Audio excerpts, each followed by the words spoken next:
এই মুহূর্তে সুদানে চলছে এমন এক যুদ্ধ যেখানে শত্রুকে বন্ধুকে তা কেউ জানে না। শহরের রাস্তায় ঘুরছে ট্যাঙ্ক, ঘরবাড়ি ধ্বংস, শিশুরা পালাচ্ছে গুলির শব্দে। সেনা বনাম সেনা, ভাই বনাম ভাই। ক্ষমতার লড়াই এখন এমন এক জায়গায় পৌঁছেছে যেখানে মানুষের জীবন শুধুমাত্র একটা সংখ্যায় পরিণত হয়েছে।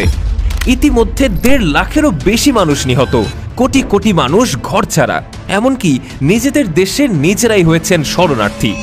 দুনিয়ার চোখের সামনে ধীরে ধীরে মুছে যাচ্ছে একসময়ের গর্বিত একটি মুসলিম দেশের নাম, রিপাবলিক অফ দ্য সুদান।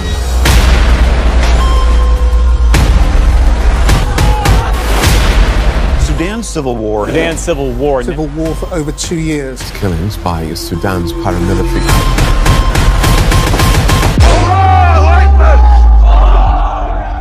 সুদানের এই গৃহযুদ্ধের সূচনা হয় 2023 সালের 15 এপ্রিল। সেদিনের পর থেকে আজ পর্যন্ত সুদানে লেখা হচ্ছে এক অবিরাম দুঃস্বপ্নের গল্প। তবে সুদানের যে এমন পরিণতি হবে সেটা কেউ কল্পনাও করতে পারেনি। কিন্তু কি এমন ঘটল যে গৃহযুদ্ধের দাবানল এভাবে ছড়িয়ে পড়ল দেশটিতে? যেখানে প্রতিরক্ষা বাহিনীর কাজ হলো দেশকে বাহিরের শত্রুদের হাত থেকে রক্ষা করা, সেখানে কেন সুদানের 2 প্রতিরক্ষা বাহিনী একে অপরের মুখোমুখি দাঁড়িয়েছে? কোন উদ্দেশ্য হাসিল করতে দেশের এক সময়ের মিত্র জেনারেলরা আজ একে অপরের শত্রুতে পরিণত হয়েছে? আর কারাই বা যুদ্ধের পেছনের কলকাঠি নাড়ছে? দর্শক, শুরুতেই একটা কথা স্পষ্টভাবে আপনাদের জানিয়ে দিতে চাই। এই যে সুদানের এই বেহাল দশা আজ আপনারা দেখতে পাচ্ছেন, তার কেন্দ্রবিন্দুতে দাঁড়িয়ে আছে একটি চকচকে ধাতু, যার নাম গোল্ড। বিশ্বের খনিজ বিশেষজ্ঞদের মতে সুদানের বুকে প্রায় 1550 মেট্রিক টন স্বর্ণের ভাণ্ডার থাকতে পারে, যেটি আফ্রিকার অন্যতম বৃহৎ রিজার্ভ।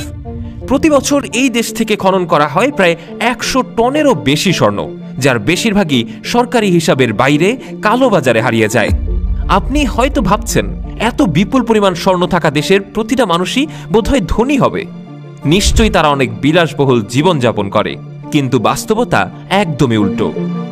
এই সোনা আজ সুদানের মানুষের আশীর্বাদ নয়, বরং অভিশাপ হয়ে দাঁড়িয়েছে। সুদানের উত্তরাঞ্চলের মরুভূমি, যেখানে সূর্যের তাপ 50 ডিগ্রিরও বেশি, সেখানে শত শত মানুষ হাতুড়ি আর ছাকনি দিয়ে সারাদিন সোনা খোঁজায় ব্যস্ত, যাদের কেউ শিশু, কেউ বা আবার বৃদ্ধ। কেননা তাদের জীবনে অন্য কোনো কাজ নেই। কিছুটা সোনা পেলে হয়তো কয়েকটা দিন একটু ভালোভাবে চলবে, আর না পেলে ক্ষুধা, তৃষ্ণা আর হতাশাকে সঙ্গী করেই তাদের দিন পার করতে হবে।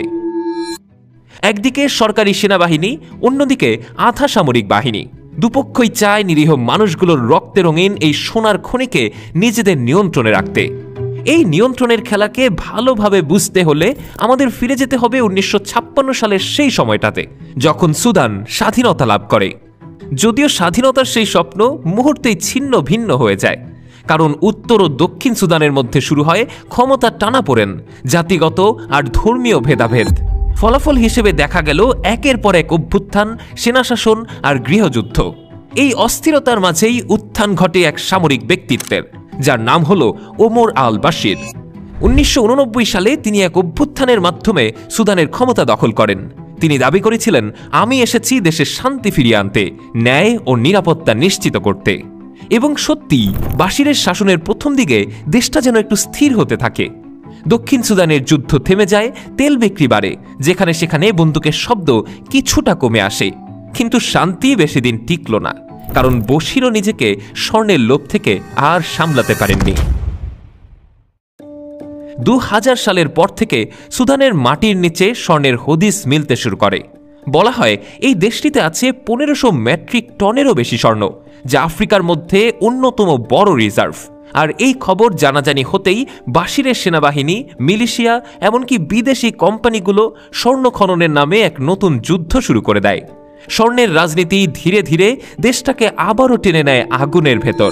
তৎকালীন সময়ে বাশিরের নেতৃত্বে এই স্বর্ণের নিয়ন্ত্রণ নিতে গড়ে ওঠে আধা সামরিক সংগঠন, যার নাম র্যাপিড সাপোর্ট ফোর্সেস বা RSF, যারা একদিকে বাশিরের হয়ে লড়ছে, আবার অন্যদিকে স্বর্ণের খনি দখলে নিজেদের সাম্রাজ্য গড়ে তুলেছে। আর এই সংগঠনের নেতৃত্বে ছিলেন মুহাম্মদ হামদান দাগালো, সংক্ষেপে যাকে হেমেতি নামে ডাকা হয়। একসময় বাশির ও হেমেতে ছিলেন মিত্র, একজন দেশের প্রেসিডেন্ট আর অন্যজন তার সবচেয়ে বিশ্বস্ত সেনানায়ক। কিন্তু ইতিহাসের এক চিরন্তন সত্য হলো ক্ষমতা কখনোই ভাগাভাগি করা যায় না। আর ঠিক তাই হলো। একটা সময় ধীরে ধীরে তাদের সম্পর্ক ভেঙে যায় আর শুরু হয় এক নীরব দ্বন্দ্ব। বাশির প্রথমে ভেবেছিলেন স্বর্ণ তাকে অজেয় করে তুলবে, কিন্তু এই স্বর্ণই শেষ পর্যন্ত তার পতনের কারণ হয়ে দাঁড়ায়। 2019 সালে যখন জনগণ রাস্তায় নামে, তখন যে সেনাবাহিনী তার পাশে থাকার কথা ছিল, উল্টো সেই সেনাবাহিনী তার বিপক্ষে দাঁড়িয়ে যায়। এরপর বাশিরের সেনাবাহিনী ও হেমেতির RSF দুই ভাগে বিভক্ত হয়ে যায় এবং বাশিরের পতনের পর তাদের মধ্যে নতুন এক ক্ষমতার দ্বন্দ্ব শুরু হয়। ফলাফল স্বরূপ 2023 সালের এপ্রিল মাসে রাজধানী খার্তুম হঠাৎ গর্জে ওঠে গোলাগুলির শব্দে। একই দেশের দুই সেনাবাহিনী মুখোমুখি দাঁড়িয়ে যায়। এক পক্ষে সুদান আর্ম ফোর্সেস বা SAF, আর অন্য পক্ষে র্যাপিড সাপোর্ট ফোর্সেস বা RSF, যার কথা একটু আগেই বলেছিলাম। এই সংঘাতের আগুন মুহূর্তেই ছড়িয়ে পড়ে পুরো দেশ জুড়ে। ঘরবাড়ি ছেড়ে পালিয়ে যায় লক্ষাধিক মানুষ। যেন এক আধুনিক ট্র্যাজেডি, যেখানে শত্রু ও মিত্রের সীমারেখা মিলে মিশে একাকার হয়ে যায়। যুদ্ধের মূল কারণ হল দুই পক্ষই চেয়েছিল দেশের স্বর্ণখনির নিয়ন্ত্রণ। সুদানের দারফুর, নুবা মাউন্টেন্স এবং ব্লু নাইল অঞ্চল, এগুলো শুধু সাধারণ খনি নয়, এগুলো কোটি কোটি ডলারের সম্পদের উৎস। RSF সেই স্বর্ণ রপ্তানির মাধ্যমে গড়ে তোলে নিজস্ব আর্থিক সাম্রাজ্য, যেখানে তাদের সহযোগী ছিল বিদেশি ব্যবসায়ী ও কিছু প্রভাবশালী রাষ্ট্র। অন্যদিকে সরকারি সেনাবাহিনী চায় এই সম্পদ রাষ্ট্রীয়ভাবে নিয়ন্ত্রণে আনতে, কারণ বর্তমান পৃথিবীতে টাকা ছাড়া টিকে থাকা মুশকিল। আর এই স্বর্ণ নিয়ন্ত্রণের লড়াইয়ে মূল ভিকটিম হল সেখানকার সাধারণ মানুষ। এখন পর্যন্ত এই যুদ্ধে প্রায় 7 মিলিয়ন মানুষ তাদের সর্বস্ব হারিয়েছে। দিন শেষে কেউ চলে যাচ্ছে মরুভূমির দিকে, কেউ সীমান্ত পেরিয়ে পালিয়ে যাচ্ছে শুধুমাত্র বাঁচার আশায়। অনেকেই মনে করেন এই ভয়াবহ সংঘাতে বৈশ্বিক শক্তিগুলোরও হাত রয়েছে। কেউ সমর্থন দিচ্ছে সরকারি বাহিনীকে, আবার কেউ RSFকে সাহায্য করছে। দর্শক, শুরুতেই বলেছিলাম, খনিজ বিশ্লেষকদের মতে সুদানে প্রতি বছর 100 টনেরও বেশি স্বর্ণ উত্তোলন করা হয়, কিন্তু তার অর্ধেকেরও বেশি সরকারি রেকর্ড থেকে হারিয়ে যায়।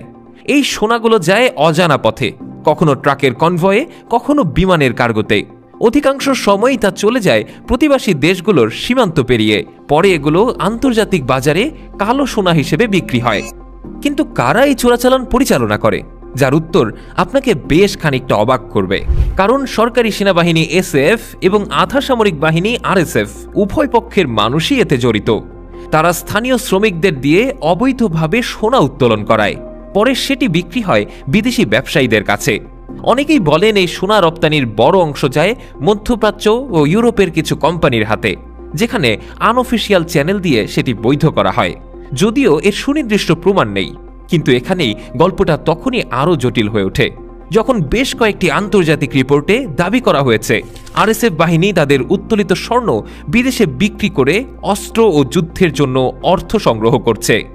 এই কারণে সরকারি বাহিনীও নিজেদের অর্থনৈতিক ঘাটতি পূরণের জন্য গোপনে সোনা রপ্তানি করছে।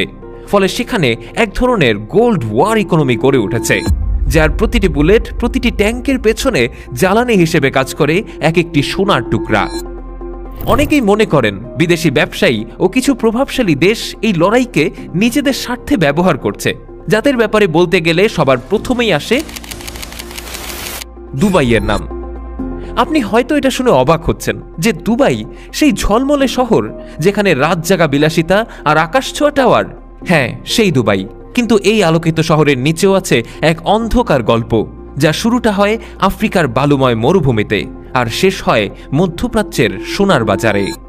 সুদানের চোরাচালান হওয়া বেশিরভাগ স্বর্ণেরই শেষ ঠিকানা হয় দুবাই। এই কারণেই দুবাই আজ পৃথিবীর সবচেয়ে বড় স্বর্ণ বাণিজ্য কেন্দ্রগুলোর একটি। এখানকার গোল্ড সৌক বা সোনার বাজারে যে ঝলমলে গয়না আপনি দেখেন, তার একটা বড় অংশের উৎস হল সুদান, কঙ্গো বা আফ্রিকার অন্য সংঘাতপূর্ণ দেশ। দুবাইয়ের স্বর্ণ ব্যবসা মূলত রিফাইনিং বা পরিশোধন প্রক্রিয়ার মাধ্যমে বৈধ হয়ে যায়। অর্থাৎ যে সোনা যুদ্ধক্ষেত্রে আসে সেটি একবার দুবাইয়ের রিফাইনারি পেরোলেই হয়ে যায় বৈধ সোনা। এভাবেই রক্তমাখা সোনা পরিণত হয় বাণিজ্যের পণ্যতে। অর্থাৎ যে সোনা সুদানের মাটিতে রক্ত ঝরাচ্ছে, সেই সোনাই দুবাইয়ের বাজারে ঝলমল করছে।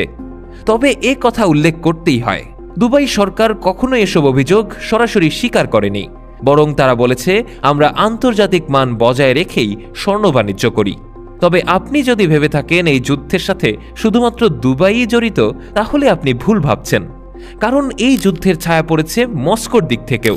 হ্যাঁ, রাশিয়ার মস্কো, যে দেশ এখন পৃথিবীর বহু সংঘাতে নিজেদের উপস্থিতি সরাসরি নয় বরং ছায়ার মতো টের পাইয়ে দিচ্ছে, এবং সুদানও তার ব্যতিক্রম নয়।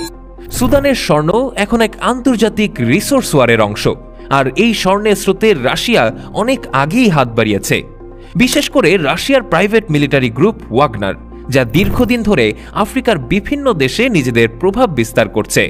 ওয়াগনারের উপস্থিতি সুদানে প্রথম ধরা পড়ে 2017 সালের দিকে, যখন দেশটির সাবেক প্রেসিডেন্ট ওমর আল বশির ক্ষমতায় ছিলেন। বলা হয়ে থাকে বশির সরকার তখন পশ্চিমা নিষেধাজ্ঞায় জর্জরিত ছিল, তাই তারা চেয়েছিল এমন এক মিত্র যারা তাদের অস্ত্র দেবে, আন্তর্জাতিক চাপ থেকেও বাঁচাবে, এবং সেই সুযোগকে কাজে লাগিয়েই রাশিয়া মিত্র হিসেবে সুদানে প্রবেশ করে। সেই সময় থেকেই রাশিয়ান কোম্পানি মেরো গোল্ড সুদানে কাজ শুরু করে, যা ওয়াগনারের সহযোগী প্রতিষ্ঠান হিসেবেই পরিচিত। তাদের কাজ ছিল স্বর্ণ খনন, রপ্তানি এবং লজিস্টিক নিয়ন্ত্রণ। একদিকে তারা সুদান থেকে স্বর্ণ তুলছে, অন্যদিকে সেই স্বর্ণ বিক্রি করা টাকা দিয়ে সুদান রাশিয়ার কাছ থেকে আবার অস্ত্র কিনছে। এবং অনেক পর্যবেক্ষক এ কারণেই বলছেন রাশিয়া এই দুই প্রক্রিয়ার মাঝখানে দুই দিক থেকেই লাভবান হচ্ছে। এভাবেই পারস্পরিক দ্বন্দ্ব আর নিজেদের স্বার্থ সিদ্ধি করা কয়েকটি দেশের চক্করে পড়ে সুদানের মাটিতে প্রতিদিনই কেউ না কেউ তাদের জীবন হারাচ্ছে, আর দূরের কোনো রাজধানীতে কেউ হয়তো সেই জীবনের বিনিময়ে পাওয়া রক্তমাখা সোনার দাম গুনছে। এটাই আধুনিক যুগের বাস্তবতা, এমন এক বাস্তবতা যার কাছে মনুষ্যত্ব রীতিমতো হার মানতে বাধ্য হয়েছে। সুপ্রিয় দর্শক, আপনি কি মনে করেন, সুদানে যা হচ্ছে সেটি কি ফেয়ার নাকি আনফেয়ার? উত্তরটা কমেন্টে জানাবেন। সেই সাথে ভিডিওটি ভালো লাগলে লাইক করতে ভুলবেন না। দেখা হচ্ছে পরবর্তী ভিডিওতে। ততক্ষণ পর্যন্ত সাবস্ক্রাইব করে জ্ঞানচিত্রের সাথেই থাকুন। ধন্যবাদ।